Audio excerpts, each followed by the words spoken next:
కేవలం an independent judicial enquiry report పెద్దలు justice Shri Pinaki Chandrabose Ghosh గారు ఇచ్చినటువంటి రిపోర్ట్ లో ఉన్నటువంటి అంశాలని మేము ఉంచాం. ఆ క్యాబినెట్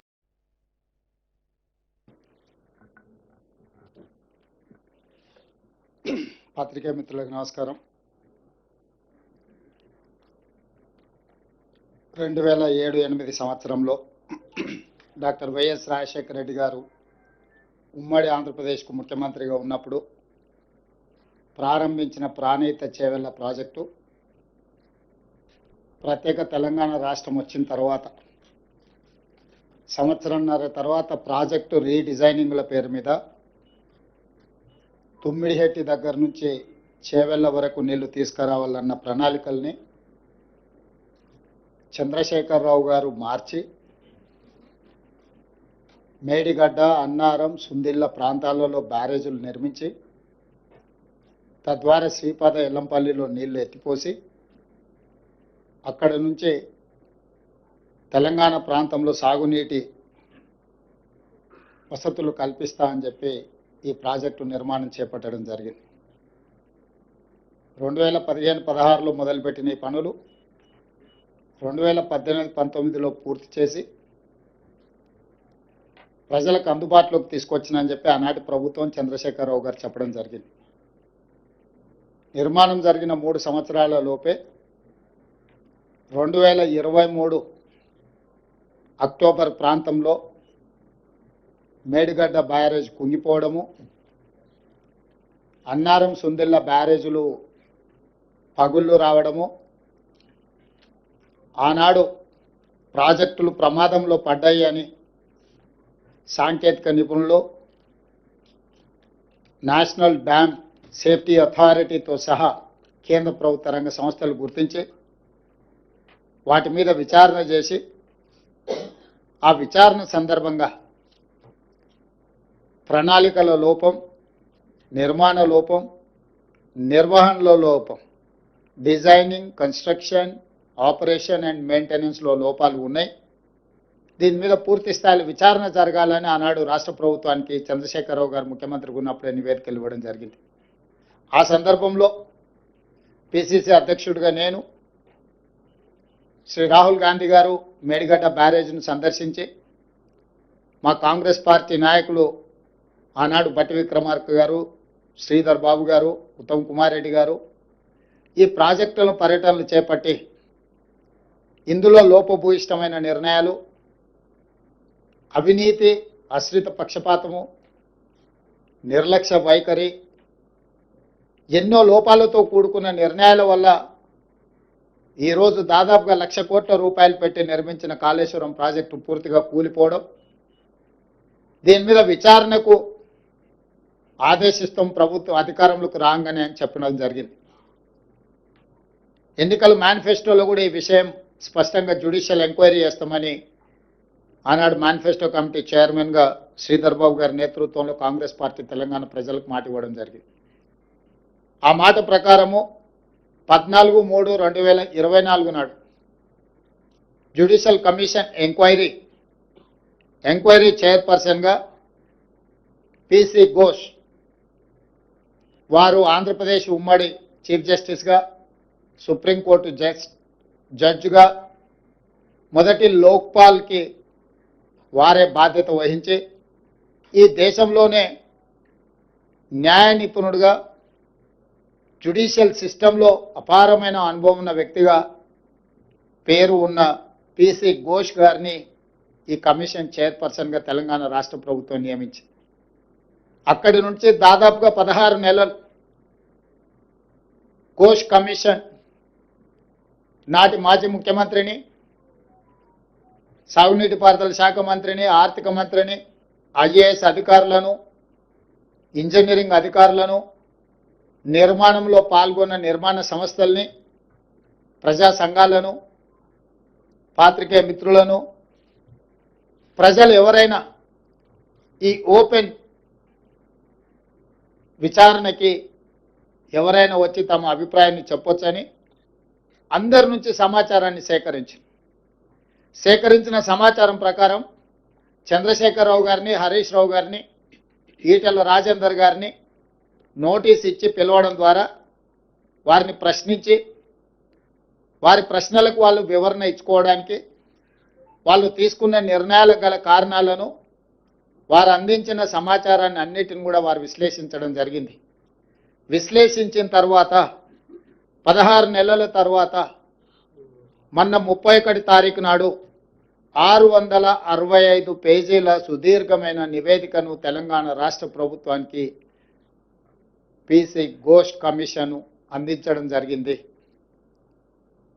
ఆ నివేదికను పూర్తి స్థాయిలో విశ్లేషించి సంక్షిప్తంగా ఒక నివేదిక ఇవ్వడానికి irrigation secretary, law secretary, GID సెక్రటరీతో 3 అధికారులతో ఒక కమిటీని నియమించి ఆ కమిటీ నివేదికను మంత్రివర్గ సమావేశంలో మంత్రులందరూ కూడా వివరించడం జరిగింది.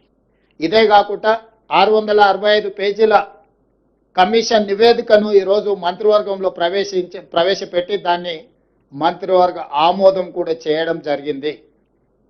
వాటికి సంబంధించిన సమాచారాన్ని పూర్తి స్థాయిలో మీడియా మిత్రులకు చెప్పాలని మంత్రివర్గ సహచరులందరితోని పత్రికా సమావేశాన్ని ఏర్పాటు చేసి అందులో ఉన్న ప్రధానమైన అంశాలను అన్నిటిని కూడా సాగునీటి పారుదల శాఖ మంత్రివర్యులు ఉత్తమ్ కుమార్ రెడ్డి గారు మీకు సుదీర్ఘంగా వివరించారు. అదేవిధంగా ఆర్థిక మంత్రి, ఉప ముఖ్యమంత్రి భట్టి విక్రమార్క గారు అందులో ఉన్న చాలా విషయాలను మీకు తెలియజేయడానికి ప్రయత్నం చేసింది. వీటి నేపథ్యంలో ఊరు మార్చి, పేరు మార్చి, అంచనాలు మార్చి, అవినీతికి పాల్పడి అక్రమాలకు పునాదులు వేసి నిర్మించిన కాళేశ్వరం ప్రాజెక్టు ఈరోజు కూలిపోయింది. స్పష్టంగా కమిషన్ ఇందులో ఈ వివరాలన్నిటిని పొందుపరిచింది. దానికి సంబంధించిన ప్రజాప్రతినిధులు, ఐఏఎస్ అధికారులు, ఇంజనీరింగ్ నిపుణులు, నిర్మాణ సంస్థలకు సంబంధించి పూర్తి వివరాలను విశ్లేషణాత్మకంగా వారు రిపోర్ట్ ఇవ్వడం జరిగింది. ఈ నివేదికను ఈరోజు మంత్రివర్గంలో ఆమోదించడమే కాకుండా రాబోయే రోజుల్లో శాసనసభలో ప్రవేశపెట్టి అన్ని రాజకీయ పక్షాలకు వారి అభిప్రాయాన్ని చెప్పే అవకాశం కల్పించి, including leader of opposition the then chief minister Chandrashekhar Rao garu, ఆనాటి సాగునీటి పారుదల మంత్రులు, ఇతర మంత్రులందరూ కూడా ఆనాడు మంత్రివర్గంలో ఉన్న వాళ్ళందరూ కూడా వాళ్ళ అభిప్రాయాలు చెప్పడమే కాకుండా చట్టసభలలో, శాసనసభలో కావచ్చు, శాసన మండలిలో కావచ్చు, ప్రజాప్రతినిధులు స్పష్టంగా ఈ నివేదిక పట్ల ఒక అవగాహన తెచ్చుకోవడమే కాకుండా వాళ్ళ అభిప్రాయాలను స్వేచ్ఛగా చెప్పడానికి అవకాశం కల్పించాలని ఈరోజు మంత్రివర్గ సమావేశంలో మేము నిర్ణయం తీసుకున్నాం. అందుకే ఈ 665 పేజీల నివేదికను తొందరలోనే శాసనసభ, శాసన మండలి సమావేశాలను ఏర్పాటు చేసి అక్కడ ఈ నివేదికను ప్రవేశపెట్టి అందరి అభిప్రాయాలు పరిగణలోకి తీసుకున్న తర్వాత భవిష్యత్ కార్యాచరణను, కమిషన్ సూచించిన సూచనలను అమలు చేయడానికి ప్రభుత్వం ముందుకు వెళ్తుంది. ఎవరది? అవునా, న్యాచురల్ కదా, వాళ్ళు అదే విధంగా మాట్లాడతారు కదా, వేరే రకంగా ఎందుకు మాట్లాడతారు? ఒకవేళ అదే అయితే ఆ కమిషన్ ముందుకెళ్ళి వాళ్ళు ఎందుకు సమాచారం ఇచ్చిండ్రు, వాళ్ళు ఎందుకు వాదనలు వినిపించిండ్రు? తమకు అనుకూలంగా ఉంటే ఒక రకంగా, తమ తప్పులను ప్రశ్నిస్తే ఇంకొక రకంగా మాట్లాడడం అనేది మొదటి నుంచి వాళ్ళకున్న అలవాటు. ఈరోజు మేము కమిషన్ని వాళ్ళు తప్పుపడుతుండ్రు. ఇంతకుముందు భట్టి విక్రమార్క గారు స్పష్టంగా చెప్పారు, ఇది ఒక రాజకీయ పార్టీ నివేదికను, రాష్ట్ర ప్రభుత్వ నివేదిక కాదు, independent judicial enquiry report headed by Pinaki Chandra Ghosh, eminent personality. He headed as a Supreme Court judge, Lokpal chairperson. ఇలాంటి ప్రధానమైన బాధ్యతలు నిర్వహించిన వ్యక్తి 16 నెలలు అందరికి అవకాశం ఇచ్చి వాళ్ళు చెప్పుకోవడానికి అందరికీ సమానమైన అవకాశాలు కల్పించి ఈరోజు నివేదిక ఇచ్చిండు. కాబట్టి ఆ నివేదిక మీద ఇంకా ఎవరు ఏ రకంగా మాట్లాడతారు, ఏ రకంగా విశ్లేషణ ఇస్తారు అనేది వాళ్ళ విజ్ఞతకే నేను వదిలేస్తున్నా.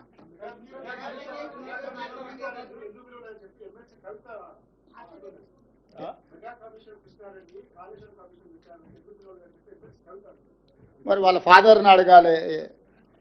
ఎందుకనంటే ఎవరికి ఏం మంచి పెట్టిండో వాళ్ళ ఫాదర్కి తెలుసు కదా. లేకపోతే వారే వెళ్ళి ఘోష్ గారికి నివేదిక ఇచ్చేది ఉండే, ఇంకో ఇందులో మా ఫాదర్తో వీళ్ళందరూ కుమ్ముక్కై ఉన్నారు, మా బావ హరీష్ రావు గారు వీళ్ళతో కమిషన్లు పొందిండు, వీళ్ళందరూ తోడు దొంగలు గూడు పుటాన్ని చేసిందని కవిత గారు ఘోష్ కమిటీకి ఒక కంప్లైంట్ ఇచ్చిన ఉంటే ఖచ్చితంగా పిలిచి ఉండేవాళ్ళు. ఇప్పుడు కమిషన్ నివేదిక ఇచ్చిన తర్వాత ఎవరిని ప్రశ్నిస్తుంది? ఒకవేళ ఘోష్ గారిని ప్రశ్నించాలంటే వారు కలకత్తాలో ఉంటారు, కవిత గారు కలకత్తాకి వెళ్ళి ప్రశ్నలు వేయొచ్చు.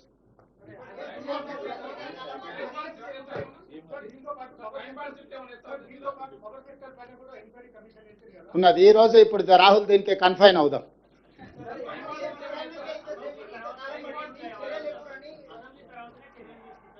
అసెంబ్లీలో చర్చలు చేసిన తర్వాత చర్చల సారాంశం ప్రకారం భవిష్యత్ కార్యాచరణ ఉంటుంది.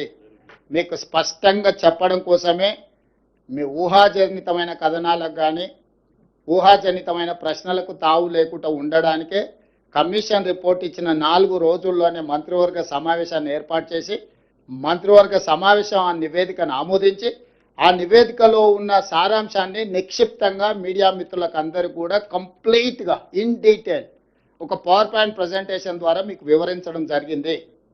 దీంట్లో ఎలాంటి శశబిషలకు తావు లేదు. నివేదిక సారాంశాన్ని సూచనల్ని తప్పకుండా ఈ ప్రభుత్వం పాటిస్తుంది. దానికి ఒక అప్రోప్రియేట్ సిస్టమ్ని అడాప్ట్ చేసుకోదలుచుకున్నాం. మేము రాజకీయ కక్షాపూరితమైన చర్యలు చేపట్టినట్టు లేకపోతే ఎవరి మీదనో వ్యక్తిగతంగా ద్వేషంతో నిర్ణయాలు తీసుకున్నట్టు ఏమాత్రం చర్చలకు తావు ఇవ్వకుండా ఈ ప్రభుత్వము పారదర్శకంగా పనిచేయాలనుకుంటుంది. కాబట్టి ఈరోజు అన్ని వివరాలను మీ ముందు పెట్టడం జరిగింది.